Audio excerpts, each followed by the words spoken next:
Hello friends, a warm welcome to our very own channel, Ammu&You, where I love narrating stories, the stories that I find simple, heartwarming, and very touching. Thank you so much for all your encouragement, for the stories that you have listened to and commented upon. Today, the story that I have for you is written by the Nobel laureate Gurudev Rabindranath Tagore. And the story is The Return of Khokababu. It's a very heart-warming and touching story of a man who has brought up a little boy as his own. Let's hear about it. Raicharan had migrated from the district of Jessore in Bengal. Jessore is now in Bangladesh.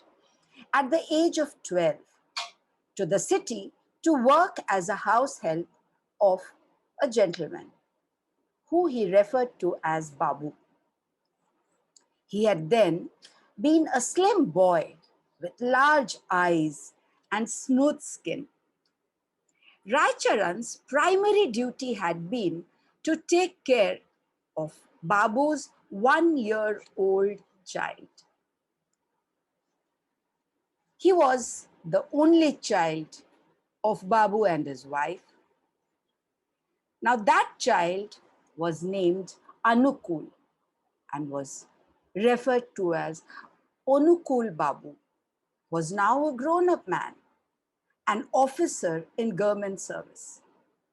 Raicharan was still in his service. So he had brought up Anukul Babu from the age of 1 year.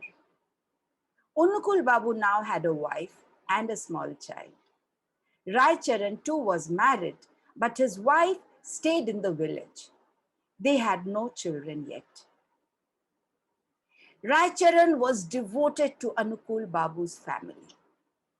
He had spent all his life there.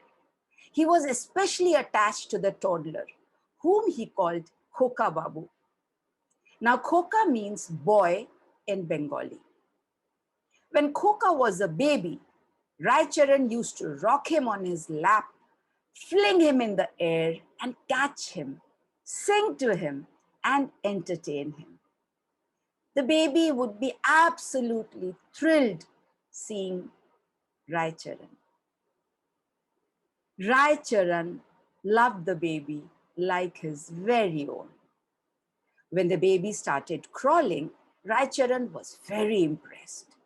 "Ma, your son is going to be a judge one day," he used to tell Anukul's wife, whom Raicharan addressed as Ma, as was the custom then.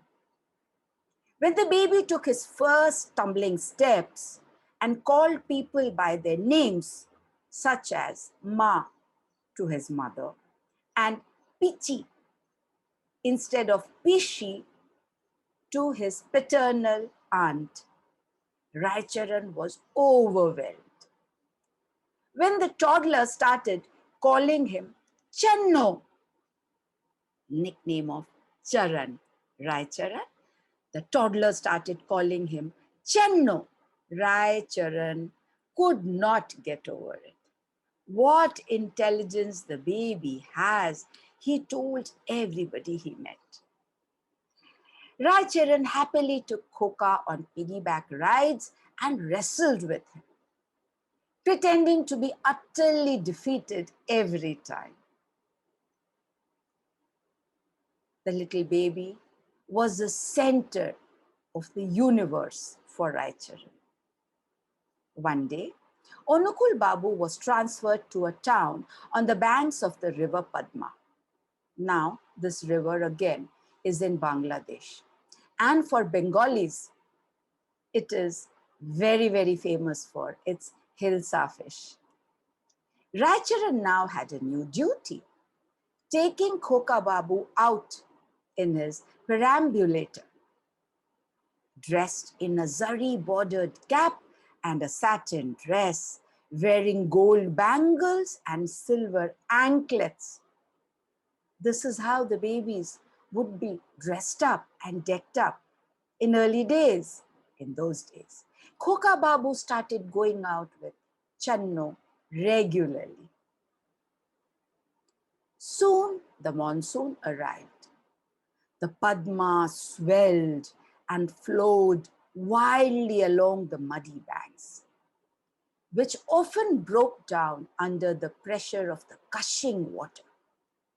One cloudy day, Raicharan's little master, Khokababu, refused to stay indoors. He simply wanted to go out. So Raicharan had to take him out in his pram. Pushing the pram, Raicharan went past the fields and arrived at the riverbank. Khokababu was very interested in his surroundings, looking with deep interest all around. And Raicharan was only too happy to show him off whatever he was interested in.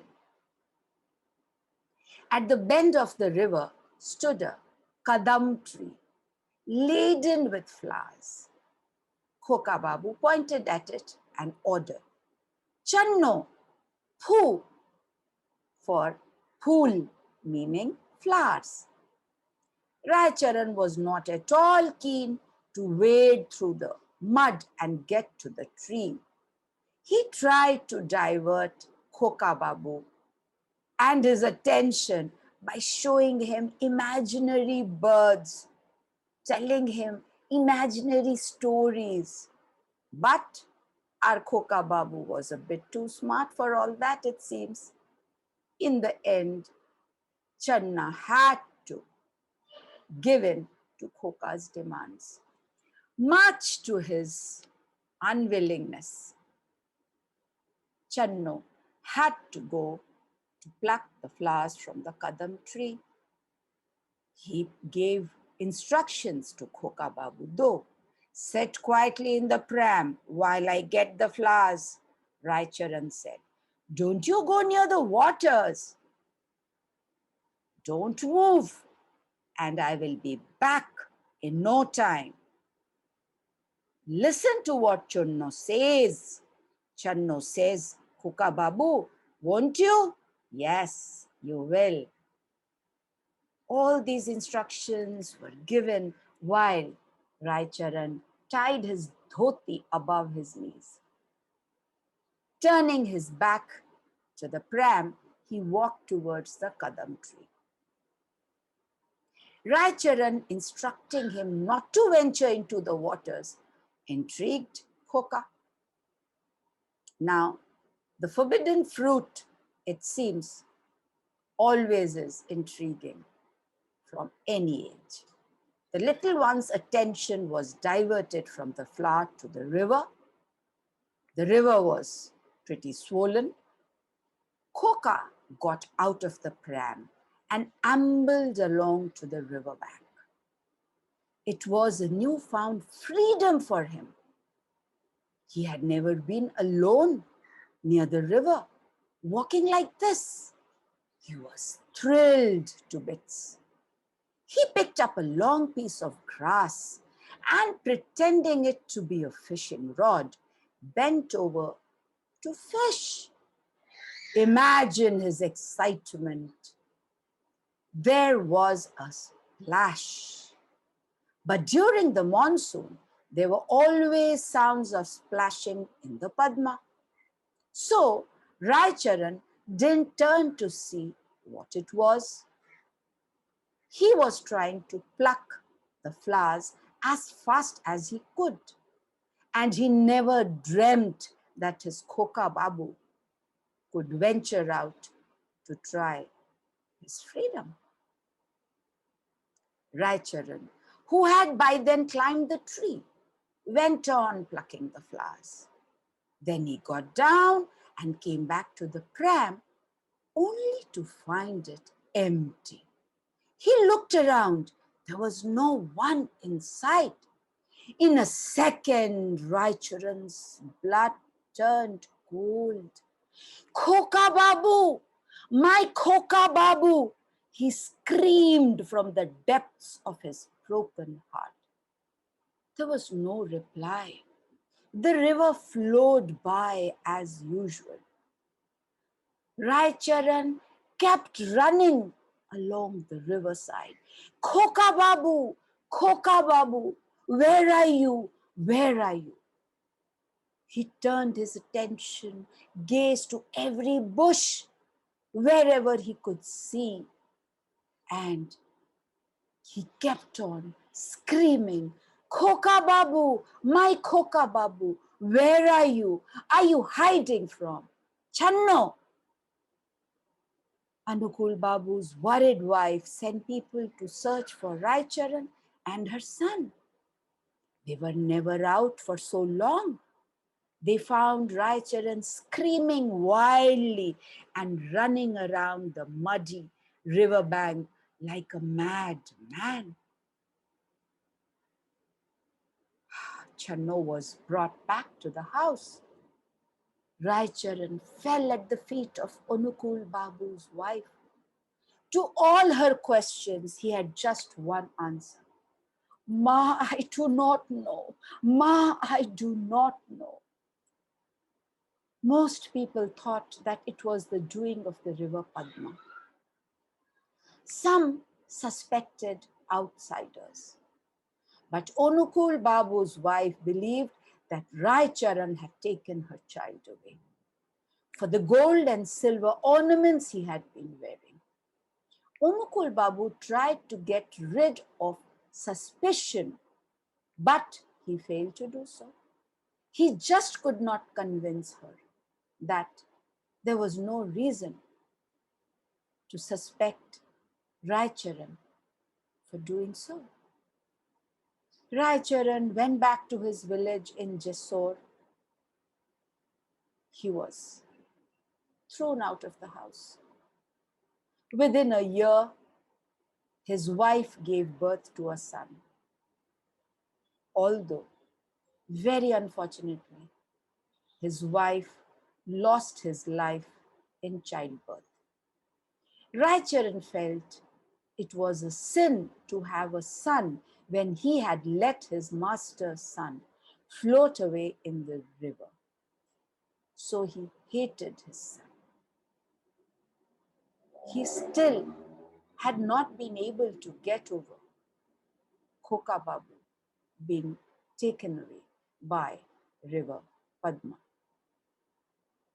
Raicharan's son would have died but for the care of Raicharan's sister, the baby's Pishi, paternal aunt. She called him Phelna. Phelna means useless for everyone. And in those days, one would give such names to ward away the evil spirits and death. Slowly, Phelna learnt to crawl and toddle, just like Khokababu. When he cried, Ramcharan felt that somewhere, in some unknown place, his Khokababu was feeling lost and crying out for him.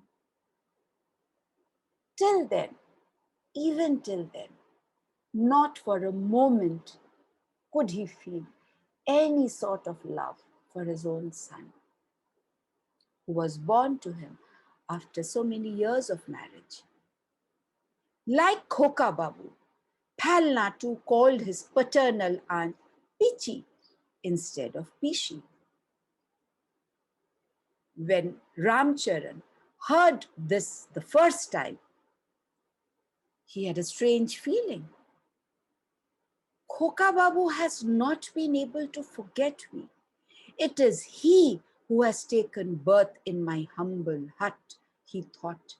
Who else can say Pichi to Pishi but for my Khokababu?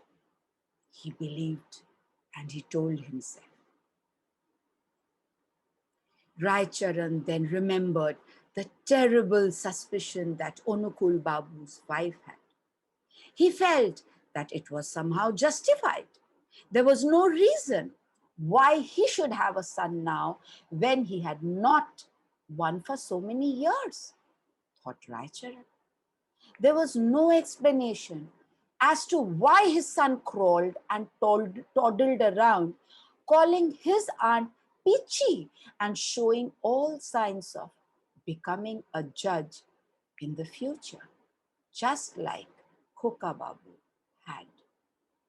The more he saw his son, the more Raicharan was convinced that it was none other than Khokababu who had returned to him. From then on, after being absolutely sure of his son being actually Khokababu, Ramcharan became very concerned about him. He had a complete transformation of heart. He started dressing him up in zari bordered caps. He melted his dead wife's ornaments to make gold bangles and silver anklets for the child, just like Khokababu was wearing. He did not allow any kid in the neighborhood to play with Phelna. Raicharan became Phelna's constant companion and playmate. People laughed at him for the way he treated his son, as if the son was a prince or the son of a Nawab. But Raicharan paid no heed to them. Nothing mattered to them but the fact that his Khokababu had chosen to return to him. When Palna grew a little older, Raicharan took up a job again in Kolkata. He led a humble life, but pampered Phelna. He sent him to school, fed him well, and clothed him in stylish clothes. He said to himself, Khokababu, you are not going to suffer because you have chosen to come to your Channo. Channo will look after you just the way you deserve to be looked after.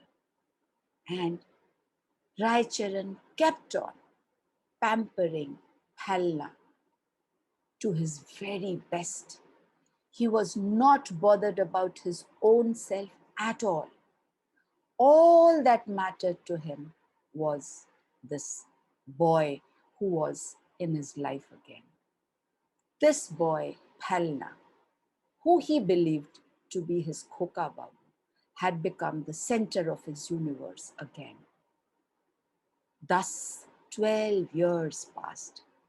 Raicharan's son grew into a good-looking and healthy youth with a taste for stylish clothes and comfortable living.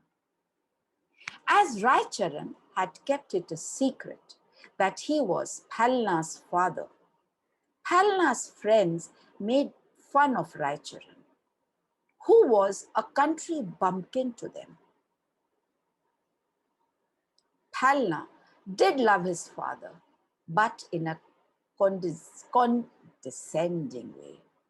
Well, Raicharan too did not exactly behave like a father to Phelna. He seemed to be in servitude of his son.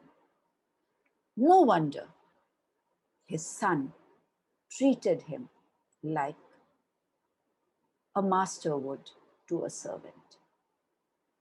His friends making fun of his father actually did not hurt him at all.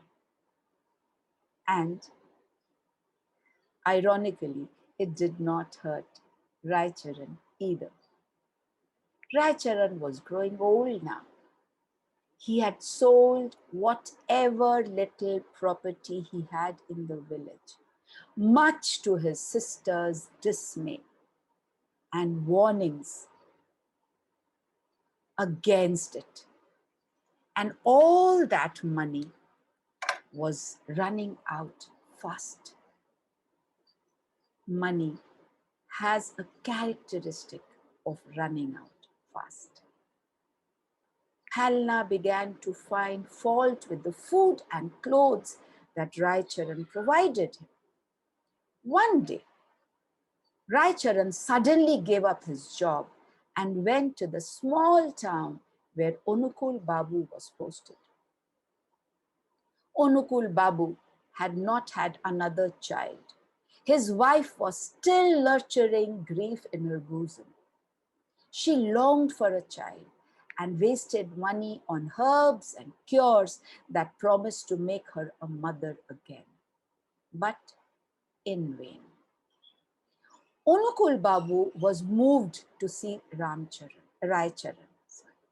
He inquired endlessly about his present condition and wanted to employ him again.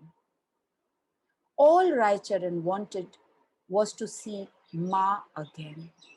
But Anukul Babu's wife did not look pleased to see him. Raicharan ignored this and said to her with folded palms, Ma, I had indeed stolen your son.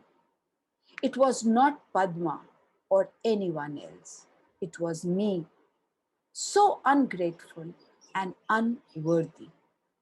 What are you saying? Anukul Babu said, shocked. Where is he? He is with me, and I will bring him the day after tomorrow, promised Raicharan. Anukul Babu and his wife waited impatiently for Raicharan to arrive. The days passed. Anukul Babu's wife saw Raicharan with Phelna. She asked no questions, made no inquiries. One looked at the boy and she simply took Phelna in her arms. Laughing, she expressed immense joy. Anukul Babu too felt affection surging in him as he saw the pleasant-looking youth who showed no signs of a poor upbringing. But Anukul Babu did not want to get carried away, so he asked, is there any proof? Is there ever a proof of black deeds? God alone knows that I stole your son. No one on earth knows, said Raicharan with his folded palms and bent head. Anukul Babu decided that it was not worth being finicky about evidence when his wife had accepted the youth wholeheartedly. Besides, where will poor Raicharan get such a youth, and why should he unnecessarily trick me? Thought Anukul Babu.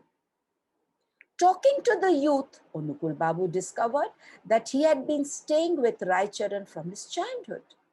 He also learned that Raicharan had never behaved like a father to him, but had acted like his attender. Pushing away all suspicions from his mind, Anukul Babu said, but Raicharan, you must never come anywhere near us again. Folding his palms, Raicharan said in a thick, choked voice, Master, where will I go at this age? Let him stay, said Anukul Babu's wife. I forgive him. Being a stickler for doing the right thing, Anukul Babu said, his offense is not something that can be forgiven. It was not I who committed the offense, said Raicharan. Who was it then? Asked Anukul Babu. My fate, said Raicharan. Such an explanation does not satisfy an educated person. So Anukul Babu refused to show mercy. I don't have anyone else in the world, Babu, pleaded Raicharan. Palna had by now gathered that he was the son of a prominent government official, and Raicharan had stolen him and brought him up as his son. He thought this was a grave insult to him. Though he felt angry, he said generously to Anukul Babu, Baba, addressing him as father, forgive him. Even if you do not let him stay in the house, at least send him some money every month. Hearing this, Raicharan did not say a single word. He gazed at his son's face one last time, touched everyone's feet, and went away, vanishing into oblivion. At the end of the month, Anukul Babu sent money to Raicharan's village address, but it came back as no one lived there anymore.